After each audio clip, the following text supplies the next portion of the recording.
When I was 14, my parents died in the car accident that forced me to live with my divorced aunt and my cousin Carl. Carl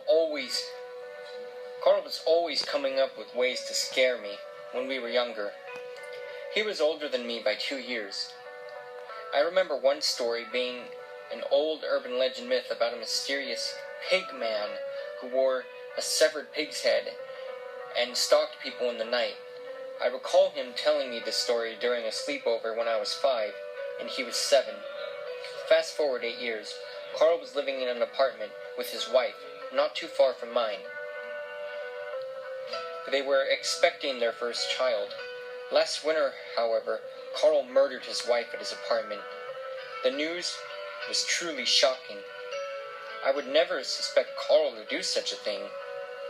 He was admitted into a psychiatric ward of the hospital and now sits in an almost vegetative state. He never speaks and never looks at the people who speak to him.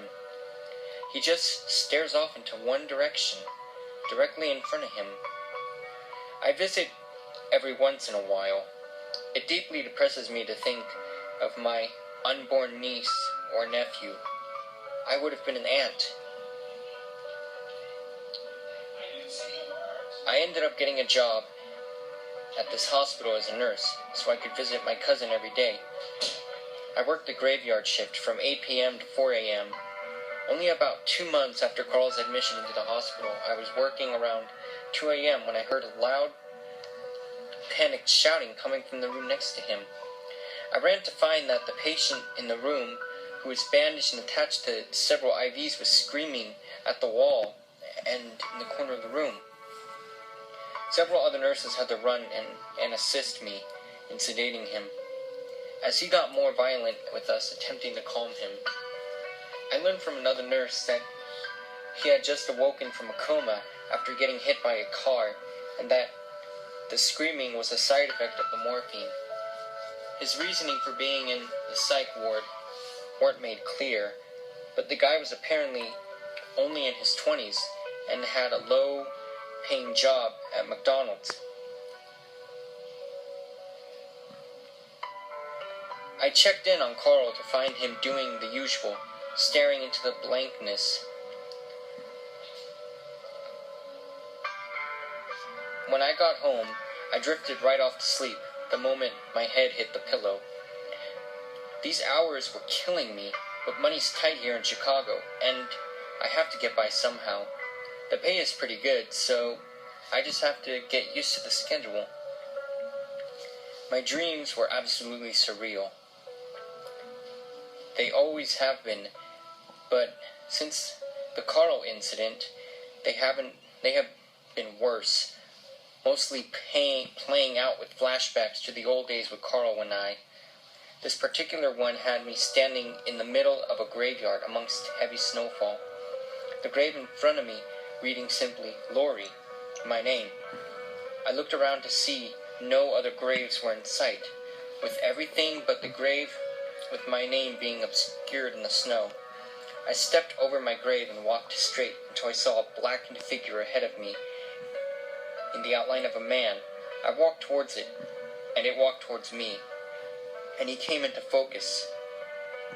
Carl. We didn't exchange any words. He just walked right over to me. He was wearing a trench coat, and his hair was slicked back. He put his arms around my waist, and without hesitation, we kissed each other. It felt lifelike as the cold snow hit our faces. I woke up in a cold sweat. It was 8 a.m. It might have been only 3 hours, but there was no way I could fall back asleep. Not after that dream. Why did I desire that? Why didn't I push myself away from him? That's my cousin. He's a murderer. He's insane. I'm insane for even dreaming of that. At work that night, I got the news that a man who was throwing a fit the night before had died due to complications of the car accident, peacefully in his sleep. I was saddened to learn that he was only 23, 1 year older than me. As usual, I visited my cousin. He was still in his near lifeless state, eyes wide, not even blinking. I couldn't take it anymore. Same routine. I got home at 4:30 and drifted off to sleep by 5. Another surreal dream. A flashback to the night Carl told me about the pig man, but this time a little different. He told me it as he took out a severed pig's head and put it over his own, mimicking squealing sounds, peering at me from behind the bloody eye sockets of the animal. I woke up again in a cold sweat. Again at 8 a.m. I decided it was time to do it. I ran into the bedroom and grabbed the bottle of prescription drugs that I used for my depression. I was finally going to do it. I couldn't take the pain anymore. I couldn't live with seeing my cousin like that, or having these terrible dreams. I took the whole bottle and was soon out like a light. I woke up strapped to a hospital bed in a brightened room, but it wasn't a normal hospital room, just a bright white room that appeared to stretch for eternity. Suddenly a blackened figure appeared, walking towards my bed. Carl. He had a severed pig's head covering his own, but I could tell by the trench coat and the eyes behind the pig's bloody eye sockets that it was him. He quietly crawled on top of me, taking the pig's head off, biting my lip and caressing my breast, telling me not to be scared. He put the pig's head over mine and began to laugh.